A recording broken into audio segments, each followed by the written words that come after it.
बोलेंगे हे मुनिवर नमोस्तो नमोस्तो नमोस्तो। और आइए चलते हैं बिना किसी रुकावट के आप सभी की ओर से परम पूज मुनिवर संतान सागर जी महाराज से निवेदन करेंगे शंका समाधान के कार्यक्रम के संचालन के लिए दोनों हाथ उठा के जयकारा लगाएंगे। बोले परम पूज मनीषी प्रमाण सागर जी महाराज की, मुनिश्री संधान सागर जी महाराज की नमोस्तु गुरु नमोस्तु। आज का ये शंका समाधान का सत्र इस पावन धरा पर गुरु चरणों में अपन प्रारंभ करें। अपने बीच में गंज बासोदा से आनंद जी मंजू जी मोदी परिवार यहाँ पर उपस्थित है। एक प्रश्न वो कर लें, फिर उसके बाद में ऑनलाइन शीघ्रता करें। आगे आज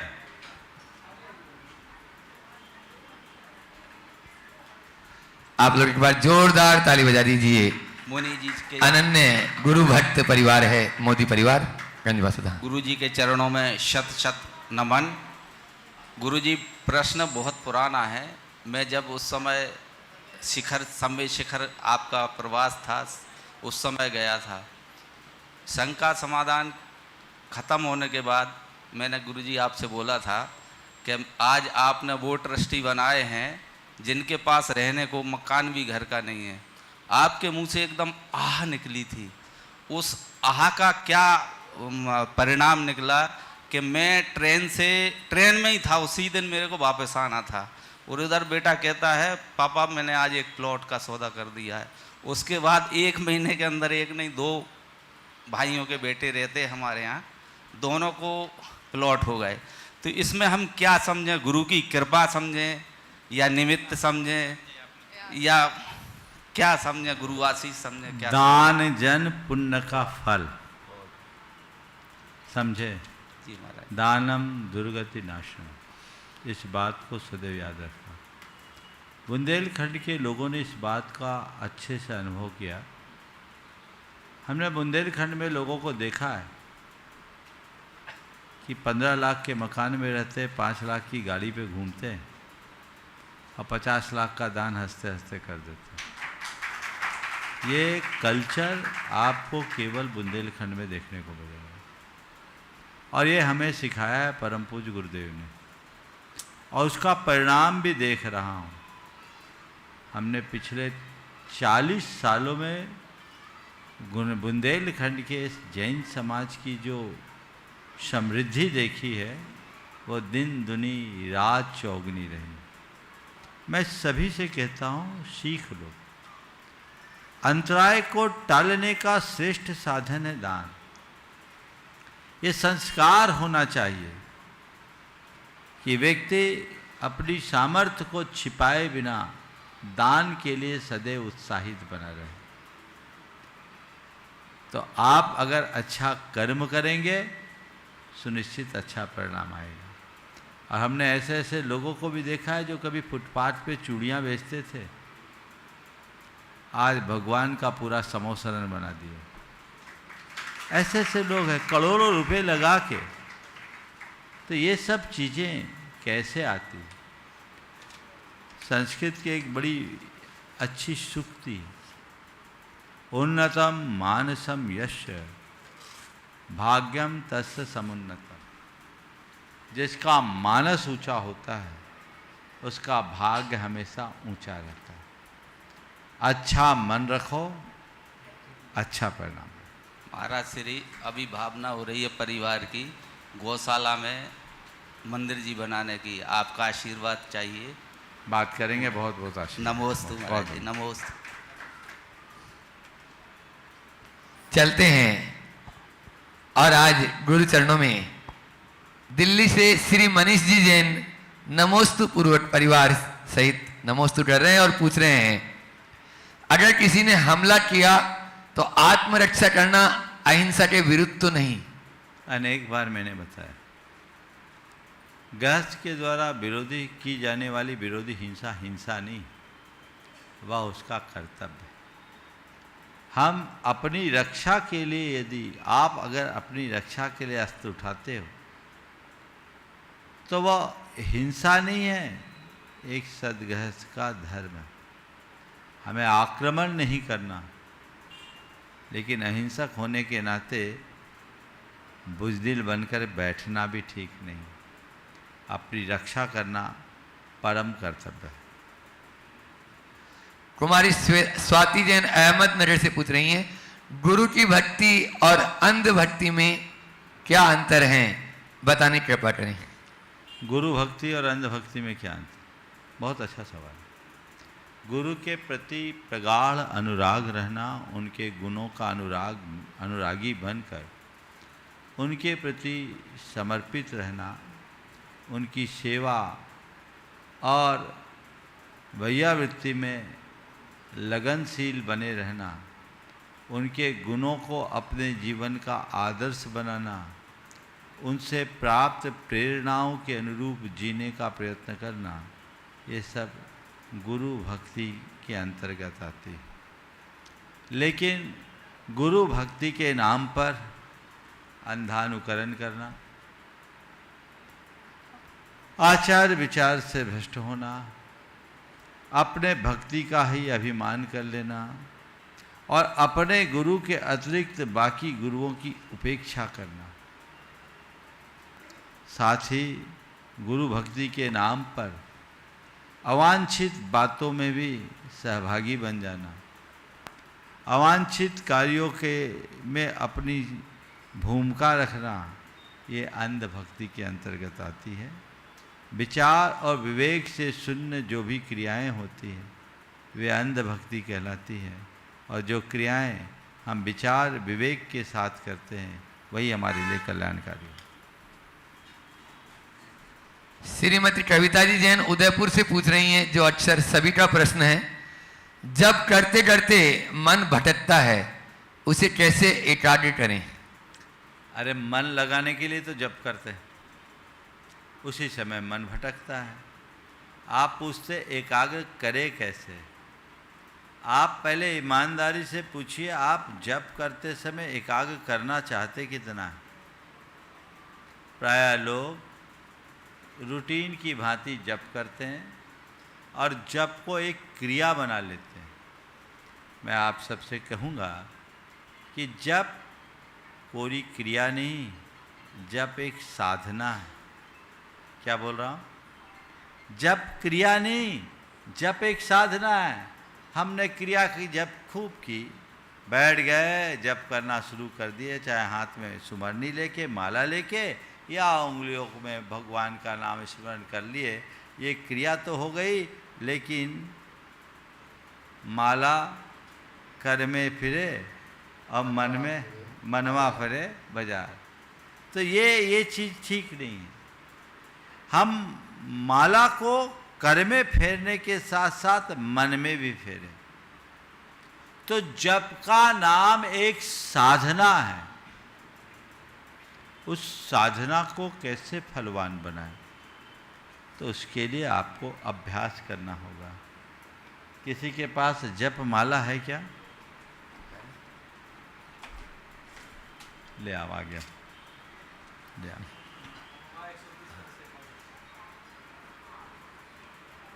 देखो, ले लो,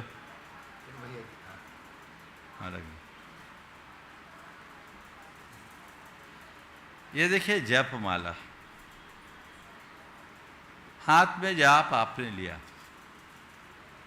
जप आरंभ करने से पूर्व सबसे पहले आप सबको एक भाव भूमिका बनानी चाहिए। आप जप के नाम से एक क्रिया कर रहे हैं, पर ये क्रिया सामान्य क्रिया नहीं है, ये एक असाधारण क्रिया है।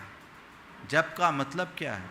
ज और प, ज यानी जन्म और प यानी पाप। जिससे जन्म और पाप का विनाश हो उसका नाम जाप है। समझ गए? जकारो जन्म विच्छेद,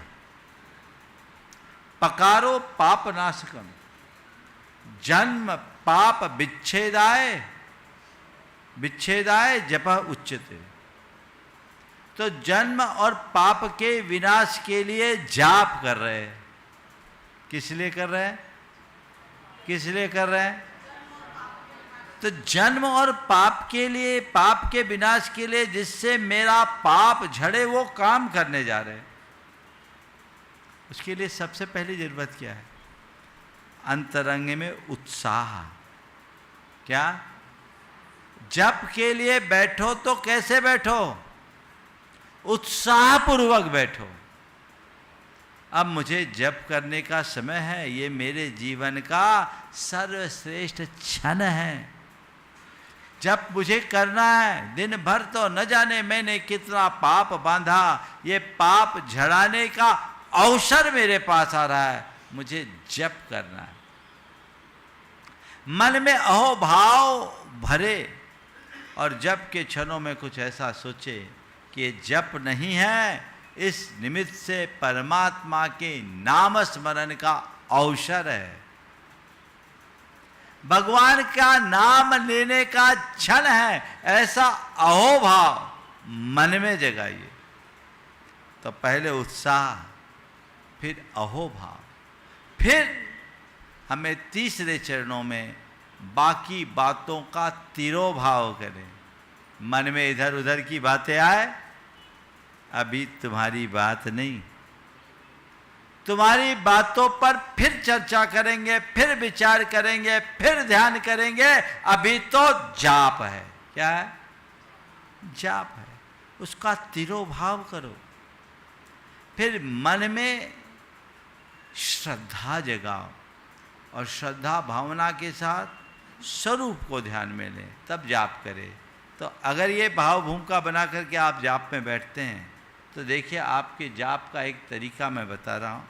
णमोकार महामंत्र के जाप, हम लोग जब जाप हाथ में लेते हैं, प्राय लोग माला से लेते हैं, इसलिए मैं माला से ही समझा रहा हूँ। मैं तो हाथ से ही देता हूँ, लेकिन हाथ से भी जाप दें चाहे माला से दें। सुमेरु की आप लोग वंदना करते हैं 3 बार, सम्यक दर्शनाय नमः, सम्यक ज्ञानाय नमः, सम्यक चारित्राय नमः। यानी ये हमारे जीवन का मूल इष्ट है, सही दृष्टि, सही ज्ञान और सही आचरण की प्राप्ति। अब जब जप करें, प्राय सब लोग णमोकार महामंत्र की जाप करते हैं ना। आप लोग क्या करते हैं?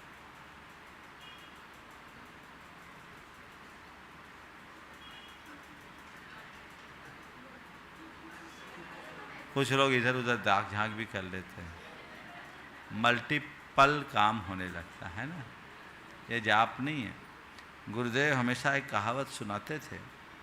एक सज्जन थे जो नित्य जप पाठ किया करते थे। एक रोज़ दुकान में बैठे बैठे जप का समय आ गया। परचून किनारे किराने की दुकान थी। अब वो कहे अब दुकान में ही जप कर ले, सामायिक कर ले। अब जप करते करते क्या हुआ, एक कुत्ता आया और उनकी गुड़ की भेली खाना शुरू कर दिया। तो उसका जाप कैसा था? अरहंत सिद्ध साधु उझाए, कुत्ता गुड़ की भेली खाए। अरहंत सिद्ध साधु उझाए, कुत्ता गुड़ की भेली खाए। जाप देखूं तो भेली जाए, भेली देखूं तो जाप जाए। अरहंत सिद्ध साधु उझाए। ये जो जप की प्रक्रिया है ना, अक्सर होती है। बोलो ये क्यों?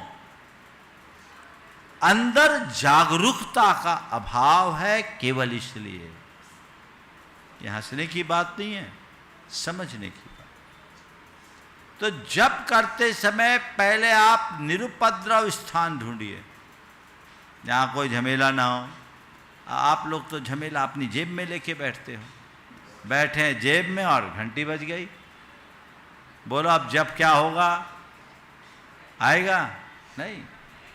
किसी भी प्रकार का डिस्ट्रैक्शन करने वाला कोई निमित्त नहीं होना चाहिए। डिस्टर्बेंस ना हो, डिस्ट्रैक्ट ना हो, हमारी एकाग्रता खंडित करने वाले निमित्त नहीं आने। ध्यान बांटने वाला काम करो ही नहीं। जप करना, मोबाइल स्विच ऑफ करके एक तरफ रखो, है ना। कई महिलाओं की तो शिकायत है कि घर में हम जाप करने बैठते, बाहर कोई घंटी बजा देता है। सिस्टम बनाइए। ये अपनी निजता को जीने का क्षण है। उस समय आपको बाहरी संपर्कों से मुक्त होना चाहिए। तो जप करिए निरुपद्रव स्थान में। अब जाप के लिए बैठे, बाजू में टीवी की स्वर लहरी चल रही, किचन से सब्जियों की छौंक हो रही, कहीं बच्चे की रोने की आवाज़ आ रही। अब जब क्या होगा, ध्यान तो भंग होगा ना, कहीं मच्छर काट रहे हैं। निरुपद्रव स्थान का चयन करें और अंतरंग में श्रद्धा भावना के साथ उत्साह और अहोभाव भरे उल्लास के साथ जाप करे।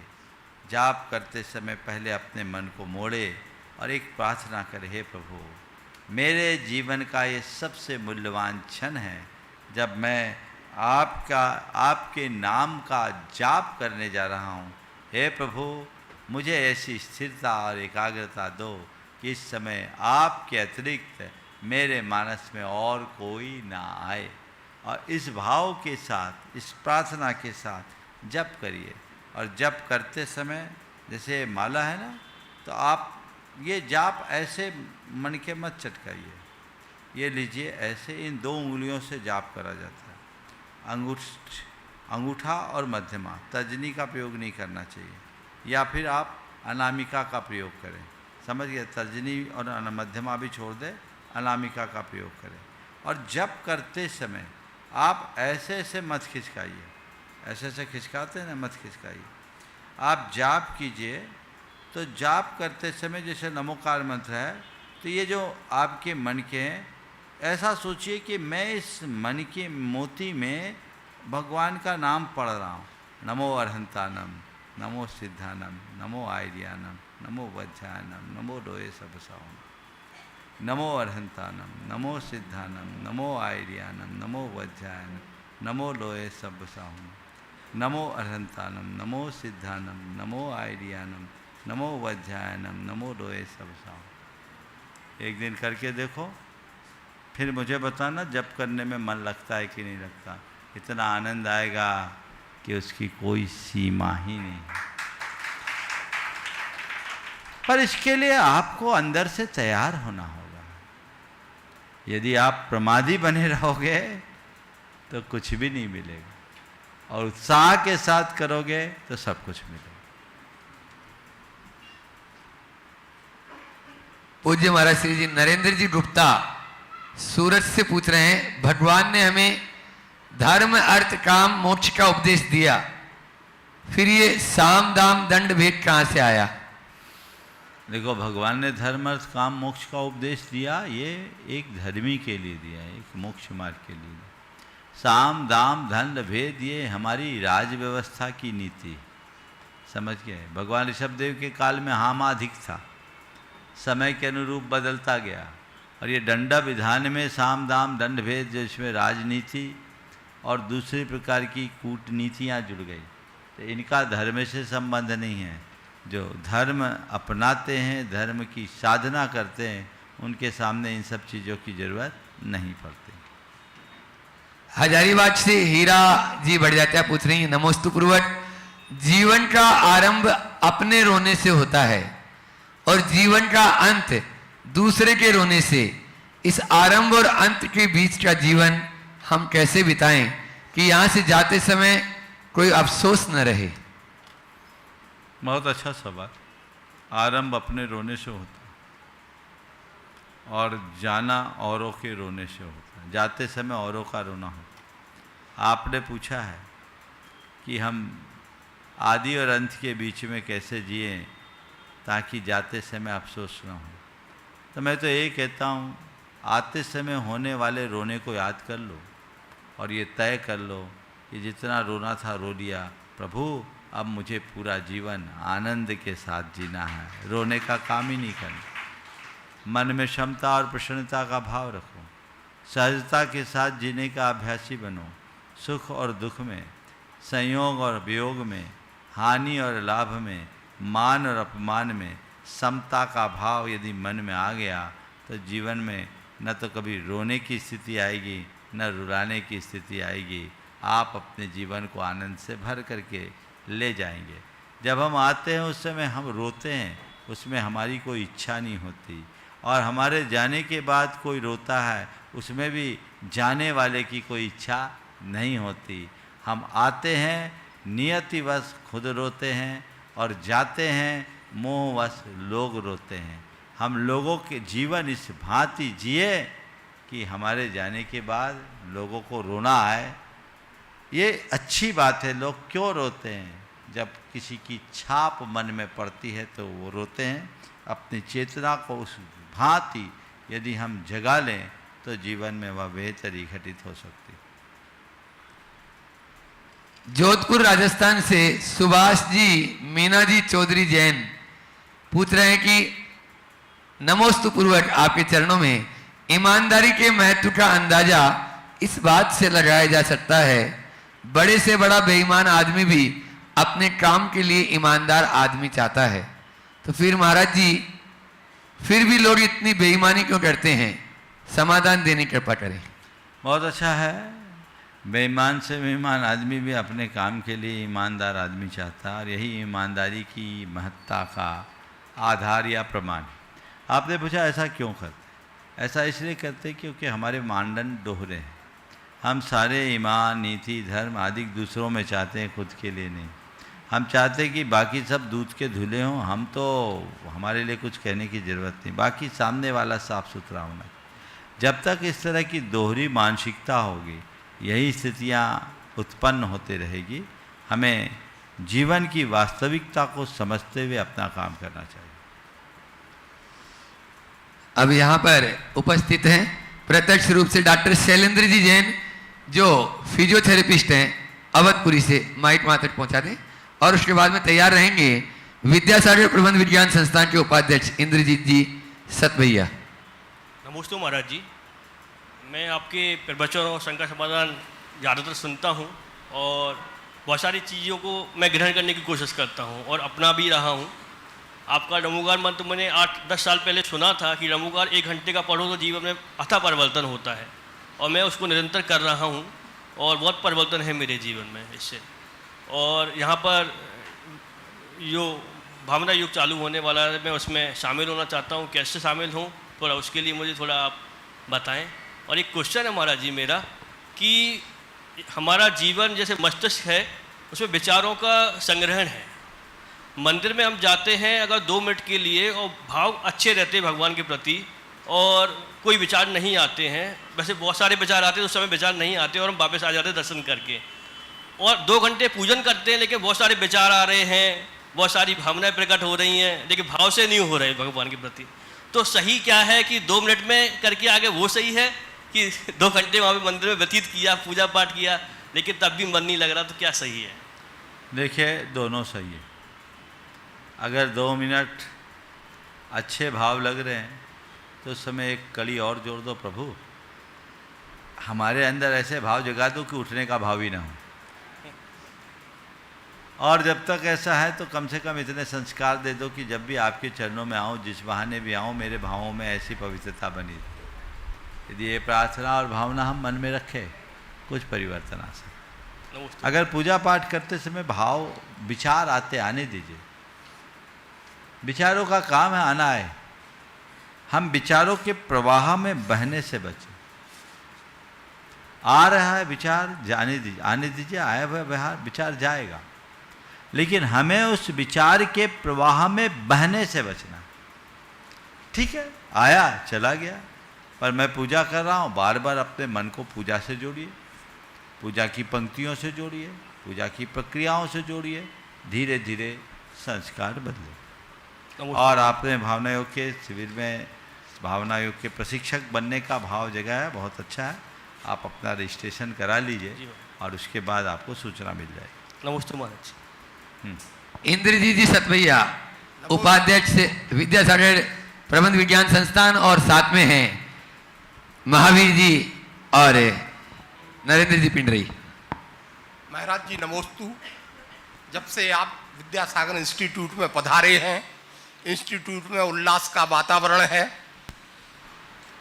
प्रातःकाल योग, भावना योग के माध्यम से नकारात्मकता दूर करने की श्रृंखला प्रारंभ की है, वह अद्वितीय है और इसका अधिकांश लोग लाभ ले रहे हैं। जो लाभ नहीं ले पा रहे हैं उनसे मेरा अनुरोध है कि सुबह जरूर इस श्रृंखला में स्वयं उपस्थित होकर या यूट्यूब के माध्यम से सम्मिलित हों। महाराज जी, मेरा प्रश्न यह है कि भगवान वीतरागी, सर्वज्ञ एवं हितोपदेशी हैं। प्रारंभ अर्थ तो आता है, लेकिन राग एवं सर्वज्ञ का विस्तृत उत्तर बताने का कष्ट करें। भगवान बीतराग, सर्वज्ञ और हितोपदेशी हैं।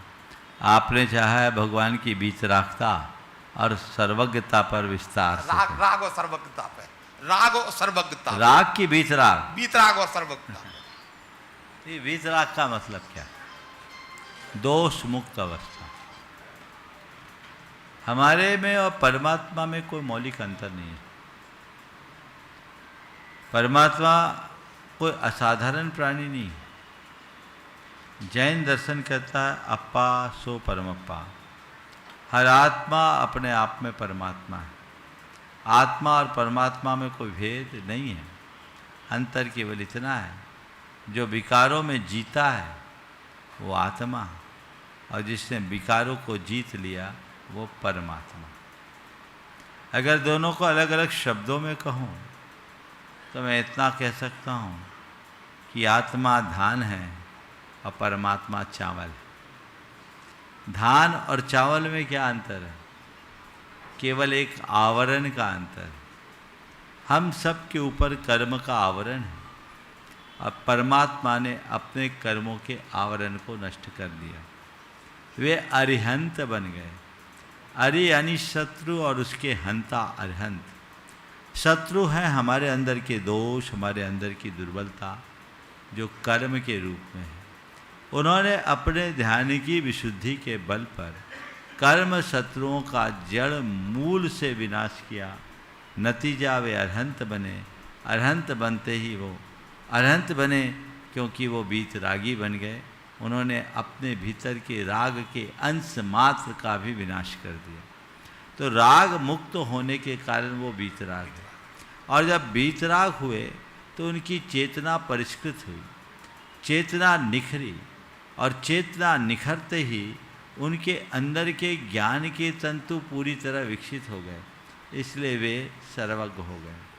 ऐसा कहा जाता है कि हम आज दुनिया के जितने ज्ञानी से ज्ञानी लोग हैं, आइंस्टीन जैसे लोग, उनके मस्तिष्क का कितना हिस्सा सक्रिय रहता है? अधिकतम पता है आपको? मस्तिष्क का अधिकतम हिस्सा कितना सक्रिय रहता है? 8.5%। कितना? 8.5%। मैक्सिमम 8.5%। ऐसा कहते हैं, 6.5 से 8.5%। अधिकतम किसी भी व्यक्ति का मस्तिष्क पूरी तरह सक्रिय होगा तो इतना। अब इतने से हिस्से के सक्रिय रहने से इतनी बड़ी बड़ी चीज़ें खोज के ला के दी जा रही है, जिनका मस्तिष्क पूरी तरह सक्रिय हो जाए उसके लिए क्या बचेगा? तो हमारे तीर्थंकर परमात्मा आत्म ध्यान के बल पर अपने संपूर्ण कोशिकाओं और मस्तिष्क की संरचना को पूर्णतः सक्रिय करते हैं। कर्म शास्त्रीय भाषा में अपने ऊपर छाए हुए कर्म के आवरण को विनष्ट कर देते हैं। जैसे सूरज के ऊपर से बादल छट जाने से उसका दिव्य प्रकाश सर्वत्र अपने आप फैल जाता है, वैसे ही आत्मा के ऊपर छाए हुए कर्म आवरण के बादलों के छट जाने से आत्मा के ज्ञान का प्रकाश अपने आप प्रकट हो जाता है और वो उनको सर्वज्ञता प्रदान करता है। समझ गए? तो वो बीतरागी है इसीलिए सर्वज्ञ हैं, और चूंकि सर्वज्ञ है उनने सबको जाना, और बीतरागी हैं तो उनका जो उपदेश होता है वो किसी एक वर्ग विशेष के लिए न होकर प्राणी मात्र के कल्याण के लिए होता है, इसलिए वे हितोपदेश। नमोस्तु महाराज। मैं देख रहा हूँ आज यहाँ पर रुचि लाइफ से एरा महिला मंडल की ये सभी एरा शांतिनाथ भगवान का मोक्ष कल्याण भी आ रहा है, और एरा देवी शांतिनाथ भगवान की माँ का नाम ही है। तो ये आप लोग एक प्रश्न गुरु चरणों में करेंगे। यदि नीचे वाला प्रश्न करें तो अच्छा है। 2 प्रश्न दिए, ऊपर वाला सैद्धांतिक है, और उसके बाद में तैयार रहेंगे कोटा से श्रीमती मंजू जी जैन जो प्रोफेसर हैं। बोलो बोलो। नमोस्तु महाराज जी, नमोस्तु गुरुदेव। नमस्ते। आज हमारा प्रश्न ये है गुरुदेव कि पंचम काल में सम्यक दर्शन होता है, और यदि होता है तो वह पता कैसे चलता है कि किस जीव को सम्यक दर्शन हो गया है? अगर पंचम काल में सम्यक दर्शन नहीं होता तो इतना सब कुछ रचा क्यों जाता है? पंचम काल के अंत समय तक सम्यक दर्शन होगा। समझ गए? ये धारणा हटा दीजिए। यदि कोई ऐसा कहता है कि पंचम काल में सम्यक दर्शन नहीं होता, ये भ्रांत धारणा। सम्यक दर्शन की बात तो जाने दीजिए, रत्नत्रय होता है। आचार्य कुंद कहते अद्यपि तिरियन शुद्धा अप्पा झायुन लहद इंदत्तम लोयंती देवत्तम तत्चुदा निब्बदिम जंती। आज भी रत्नत्रय से शुद्ध ऐसे अनेक मुनि हैं जो इंद्रत्व को प्राप्त करते हैं, लौकांतिक पना को प्राप्त करते हैं, और वहाँ से च्युत होकर मोक्ष को प्राप्त करते हैं। इसलिए सम्यक दर्शन होता है। अब रहा सवाल सम्यक दर्शन होता है, इसका हमें आभास कैसे हो? ये अत्यंत सूक्ष्म है। इसे हम स्थूल रूप से नहीं कह सकते, पर इतना हम कह सकते हैं, जिनके हृदय में सच्चे देव शास्त्र गुरु के प्रति प्रगाढ़ श्रद्धा हो, जो संसार शरीर और भोगों से उदासीन रहते हों, जिनके अंतरंग में प्रशम संवेग अनुकंपा और आस्तिक के जैसे गुण अभिव्यक्त हों, जो गृहीत मिथ्यात्व के त्यागी हों, आत्मा के प्रगाढ़ अनुरागी हों, सम्यक्तोचित क्रियाएं जिनके जीवन में लक्षित होती हो, समझ सकते हैं कि वह अब सम्यक दृष्टि की श्रेणी में आ गया है। नमोस्तु महाराज जी। हाँ। मेरा प्रश्न यह है कि सत्य महाव्रत, सत्य वचन और भाषा समिति में क्या अंतर है? बहुत अच्छा सवाल। सत्य महाव्रत, सत्य वचन और भाषा समिति में क्या अंतर है? एक और जोड़ दो, सत्य धर्म। हाँ, ठीक है, 4 हो गया। देखो, सत्य महाव्रत का मतलब है झूठ न बोलना। असत्य के परित्याग का नाम सत्य है। ठीक है, तो असत्य न बोलना ये सत्य महाव्रत है। ठीक है, लेकिन असत्य नहीं बोलना तो कैसे बोलना? सत्य बोलना। सत्य बोलना तो सत्य किसी को पसंद ही आ नहीं आता महाराज जी। रहा, बहुत घबराओ नहीं, आपकी बात मैं समझ रहा हूँ। अब असत्य तो नहीं बोलेंगे, सत्य बोलेंगे। हाँ। पर सत्य बोलो, पर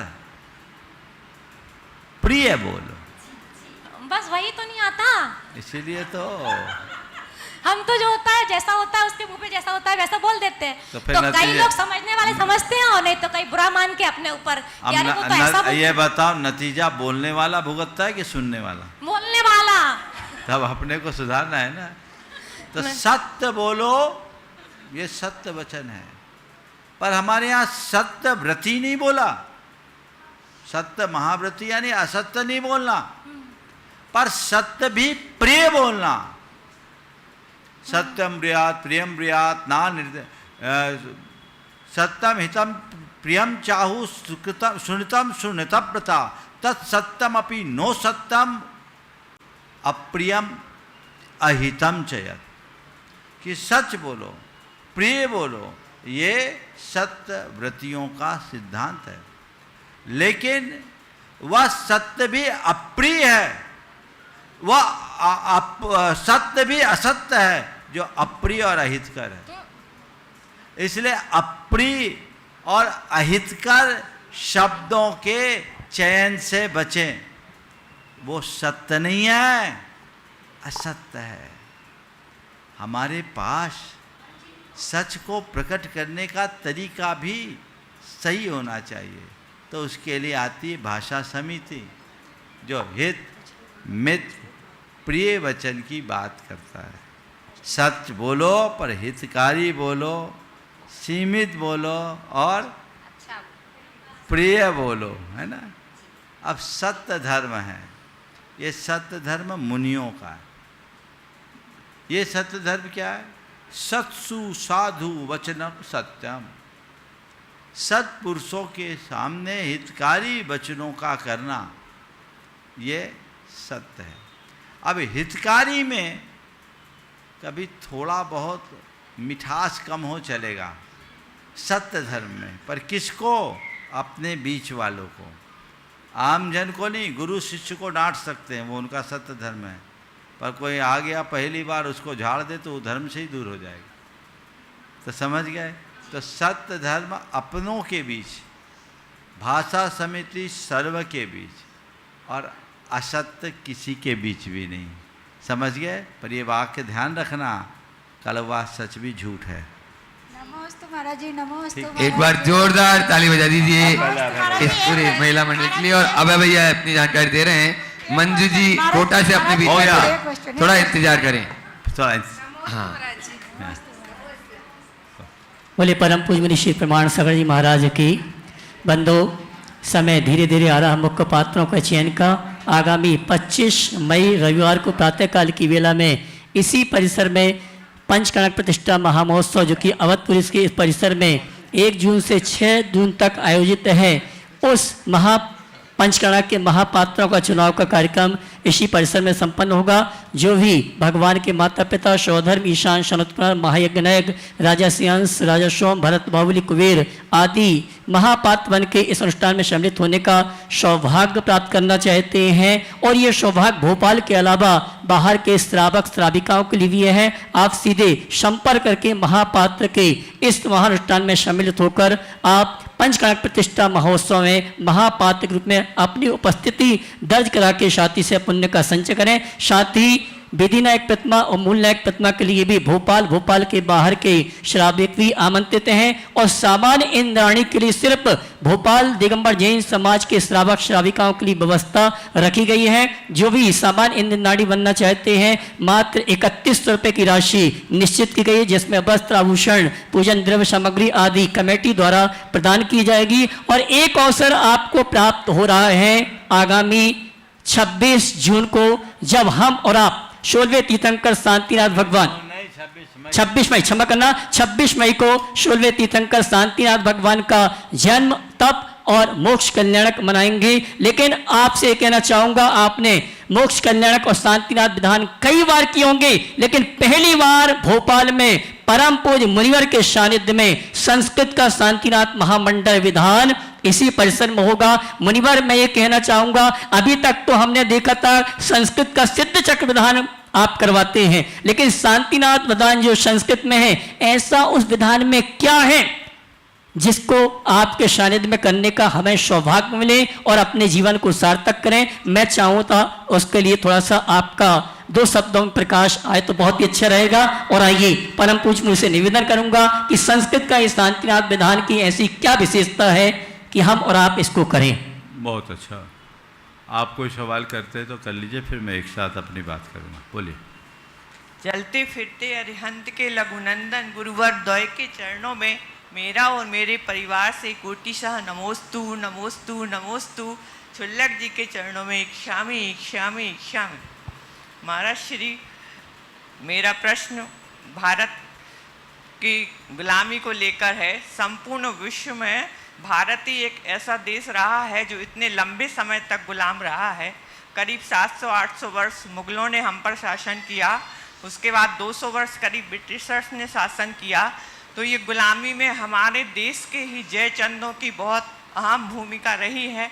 उनके लिए मैं 2 पंक्तियों के माध्यम से प्रश्न पूछती हूँ। सांपों को देखकर कहते हैं छोड़ो मत, नहीं तो डस लेगा और एक ही झटके में तुम्हारा काम तमाम कर देगा। पर महाराज श्री, उन सांपों का क्या होगा जो आस्तीनों में पल रहे हैं और जिस थाली में खाते हमेशा उसी में छेद कर रहे हैं। नमोस्तु गुरुवर, नमोस्तु। उन सांपों का क्या होगा जो आस्तीनों में पल रहे हैं और जिस थाली में खाते हैं उसी में छेद कर रहे हैं। ये आस्तीन के सांप हर युग में रहे, समझ गए? इसलिए मैं तो आपसे इतना ही कहूँगा कि सांपों से निपटने के कुछ पैंतरे भी सीख सांपों से निपटने के कुछ पैंतरे भी सीख, यदि तुझे रहना है आलमे ज़माने में। इस दुनिया में ऐसे हैं, तो आस्तीन में सांप आएंगे, घबराओ मत। निपटने की क्षमता अपने अंदर होनी चाहिए। अब मुझे तो लगता है सांप अब उतना खतरनाक नहीं है, सांप से ज़्यादा खतरनाक आदमी है ना। कहते हैं सांप काट कर पलटता है, सांप किसी को काटता है तो पलटता है ताकि उसका विष निकले। सांप काट कर पलटता है और आदमी पलट करके काटता है, समझ गए।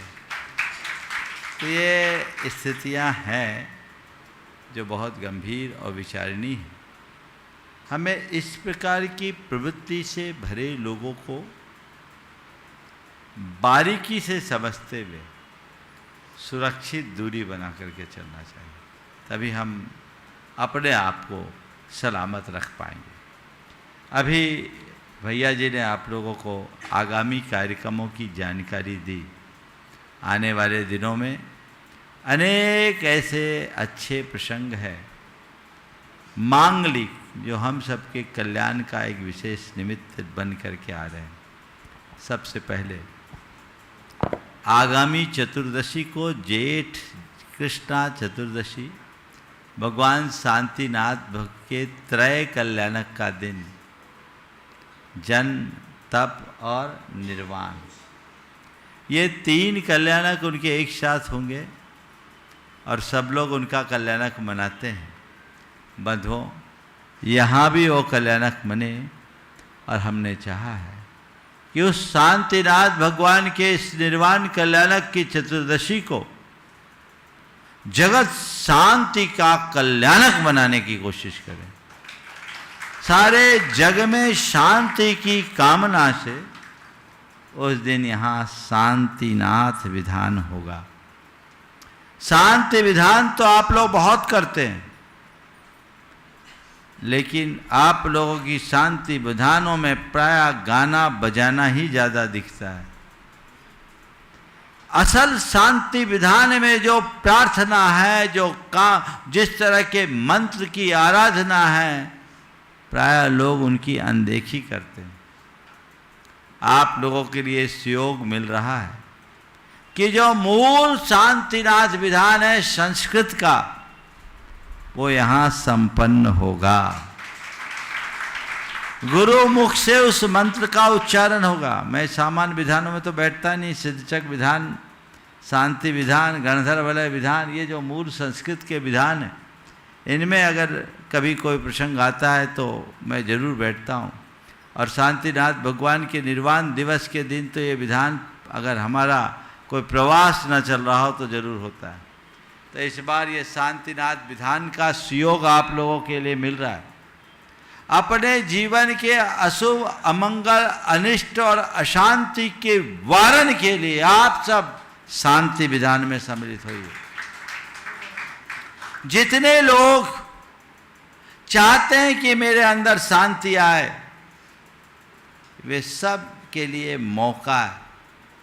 अपने अपने स्तर पर तो आप सब विधान करते हैं, करें ही, सब यहाँ आ जाएं, यह व्यवहारिक रूप से संभव नहीं है। लेकिन मैं कहता हूँ, जिनको भी समय, अवसर और अनुकूलता है, वे अपनी पूर्व सूचना यहाँ के आयोजकों को दे दें, जो विभिन्न व्हाट्सएप ग्रुप है और अन्य माध्यमों से। वे आए, बढ़ चढ़ कर के हिस्सा ले। 5:06 बजे से रखें, प्रातःकाल 6 बजे से शांति विधान की वह प्रक्रिया यहाँ शुरू होगी। अभिषेक, पूजन, शांति धारा। उसके उपरांत लगभग 7 बजे शांतिनाथ विधान की सिद्ध भक्ति शुरू हो जाएगी। हो जाएगा 1 घंटे में आपका कार्यक्रम। 7 बजे ठीक उसके पूर्व अभिषेक, पूजन, शांति धारा और अन्य चीज़ें होगी। 1 घंटे में ये संपन्न होगा। 7 बजे शांति विधान की सिद्ध भक्ति की शुरुआत होगी और ये कार्यक्रम यहाँ नहीं होगा, कार्यक्रम मंडप में हो। यहाँ समाएंगे कहाँ? मंडप में होगा और खूब भव्यता के साथ होगा। प्रातः 9:30 बजे तक लगभग सारा विधान प्रवचन सब संपन्न हो जाएगा। आप सब अभी से अपने नाम सुरक्षित कर दें। एरा देवी मंडल आज आया है। एरा हमसे कह रहे थे ऐरा, बोले ऐरा तो गड़बड़ हो जाएगा, ऐरा में दूसरा शब्द एरा है। क्या है? एरा देवी भगवान शांतिनाथ की माँ, उनके नाम से है। ये आप लोगों के लिए एक अच्छा सुयोग मिला है। सभी मैं पूरे खासकर भोपाल के लोगों से कहता हूँ, आप ये मौके का लाभ लीजिए। महाशांति धारा तो नहीं हो पाएगी, शांति धारा, बृहद शांति धारा और बृहद शांति धारा के साथ साथ ये शांतिनाथ विधान का सुयोग है। जो भी हाथ उठा रहे हैं यहाँ बोलने की ज़रूरत नहीं है, अभी आयोजकों से आप बोल दीजिएगा और जो भी इसमें अपनी सहभागिता वो कर सकते हैं। इसके साथ ही 25 तारीख को तो पात्रों का चयन है। ये मौका है कि इनको पंचकल्याणक में अब क्या मौका मिलता है। मेरे पास तो बहुत सारे लोगों ने अपने अपने निवेदन रखे हैं और सबका उत्साह बहुत अच्छा दिख रहा है। अब देखिए किसको मौका मिलता है, किसकी जीत होती है। सभी को अपना प्रयास करना चाहिए और जो लोग भी अपने विशिष्ट पात्रों के रूप में सहभागिता देना चाहते हैं, भैया जी से संपर्क कर ले या महाराज जी से संपर्क कर ले, मुझे परेशान मत करना और उसको देख करके कार्य करके आगे बढ़ सकते हैं।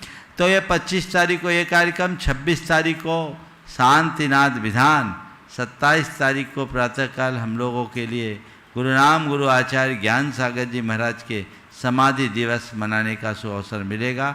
तो सब लोग धूमधाम से समाधि दिवस भी मनाएंगे और 1 तारीख से 6 तारीख तक पंचकल्याणक प्रतिष्ठा महोत्सव और उसके उपरांत 7 तारीख से 12 तारीख तक भावना योग के प्रशिक्षकों के लिए प्रशिक्षण शिविर।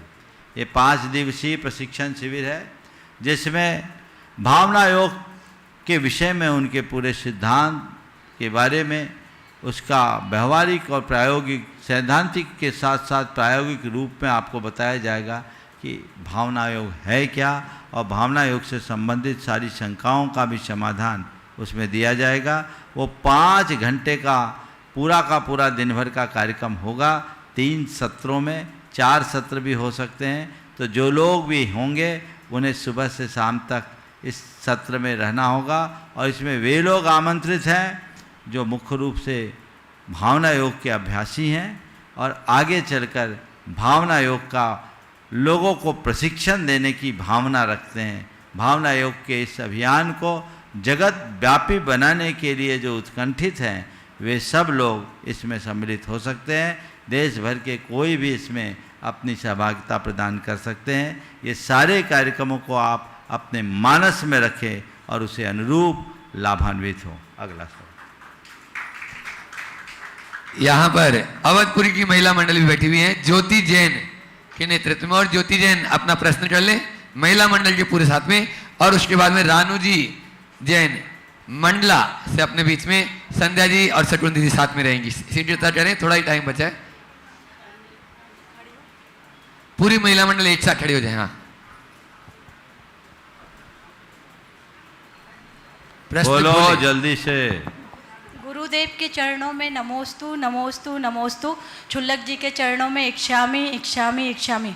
महाराज जी, मेरा प्रश्न है, अंतरंग में होने वाले क्रोध, पाप और विकार से कैसे बचें? अंतरंग में होने वाले क्रोध, पाप, विकार से बचने का सीधा उपाय है रोज भावना योग करो, अंतरंग साफ हो जाएगा। ठीक है, चलो। नमस्ते महाराज जी। रानू जी जैन और उनका हाँ प्रश्न करें मंडला से, और सुभाष जी शर्मा सूरत यहाँ उपस्थित हैं। सुभाष जी शर्मा सूरत, वे अपना प्रश्न करेंगे। नमोस्तु नमोस्तु नमोस्तु महाराज जी, छुल्लक जी के चरणों में इक्षामी। महाराज जी, 6 ढाला की 4थी ढाल में ये पढ़ा था, मुनि वृद्धार अनंत बार ग्रह विकुप जायो, पै निज आत्मज्ञान बिना सुख लेस ना पायो। इसका अर्थ कुछ विद्वान लोग इस तरह से बताते हैं, उसमें भ्रम होता है, ठीक भी नहीं लगता। इसका वास्तविक अर्थ समझना चाहती हूँ। एक स्थान पर था तो किसी ने बोला कि महाराज, एक पंडित ने ऐसा बोला कि मुनि बनने से क्या फ़ायदा, मुनि बनने के बाद तो अनंतों बार गैवेक चलेगा। हाँ। मैंने कहा भैया ये तो भ्रांत धारणा है, ये व्याख्या ही गलत है। इसमें भी मुनित्व की महिमा का ही ख्यापन है।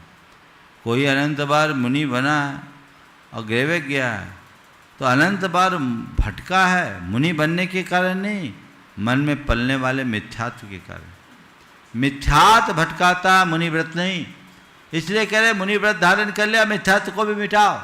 और इसमें तो महात्म्य दिखता है कि जो मिथ्यात्व 12वें स्वर्ग से ऊपर नहीं जाता, वो मिथ्यात्व यदि मुनि के साथ हो तो 9वें ग्रहवेग तक जा सकता।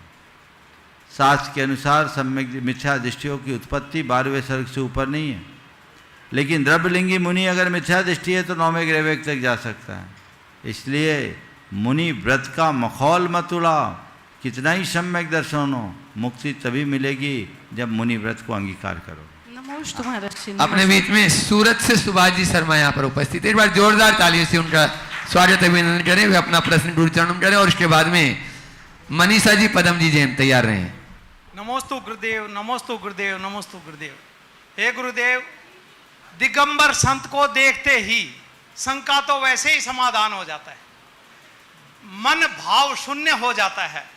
हे गुरुदेव, मैं गृहस्थी हूं, बस मेरा गृहस्थ कैसे पूरा हो और मैं जब जाऊं तो भगवान का नाम मेरे मुखमंडल पे हो, मेरे वचन और मन में हो और मैं बैठ कर जाऊं। हे गुरुदेव, वो रास्ता मुझे बताइए।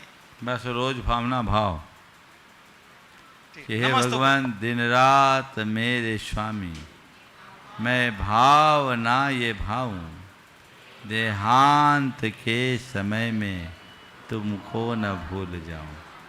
बार बार बार बार ये पूरा पाठ है, आप इसे अच्छे से कंठस्थ कर लीजिए और रोज इसे भाइये। जब खाली हो भगवान से एक ही प्रार्थना कीजिए, हे प्रभु मुझे ऐसी शक्ति और भक्ति दो कि जब इस दुनिया से जाने का योग बने तो आपका नामोच्चार करते हुए जाऊं, आपकी छवि निहारते हुए जाऊं। नमस्ते। पदम जी, मनीषा जी जैन, आखिरी और लास्ट में यदि समय रहा तो सीए संकल्प जी दिवाकर भोपाल। बोलो जल्दी से। पूज्य गुरुदेव के चरणों में पदम जैन, मनीषा जैन का त्रिवार नमोस्तु नमोस्तु नमोस्तु। महाराज श्री, हमारी महाराज श्री के चरणों में नमोस्तु। महाराज श्री, यदि जीवन साथी अच्छे मिले हो, यदि नहीं मतलब मिले हैं, अच्छे मिले हैं और नित्य गुरुओं के दर्शन को ले जाते हैं और तीर्थों की वंदना कराते हैं, तो उसमें उनका ज़्यादा पुण्य है कि हमारा ज़्यादा पुण्य है। और अगले जीवन में हमको ऐसे ही जीवन साथी मिले। मुझे तो तुम्हारा उत्साह देख के लग रहा है कि तुम्हारा पुण्य ज़्यादा है और अपना पुण्य बनाए रखो, जीवन इसी से धन्य होगा। अगले जीवन में ऐसे ही जीवन साथी मिले, ऐसे भावनाएं नहीं भाव नहीं भाई महाराज। अगले जीवन में ऐसा कोई साथी ना मिले, अगले जीवन में हम दोनों मुनि बनकर मोक्ष जाए, ऐसी सामना हो। संसार को क्यों बढ़ाते हो, ये तो मोह का विस्तार है, समझ गए। जब तक तुम्हारे अनुकूल है तो अच्छे है, बदल जाए तो बुरे हैं, इसलिए अच्छे बने रहे। बोलिए अहिंसा परमो धर्म की।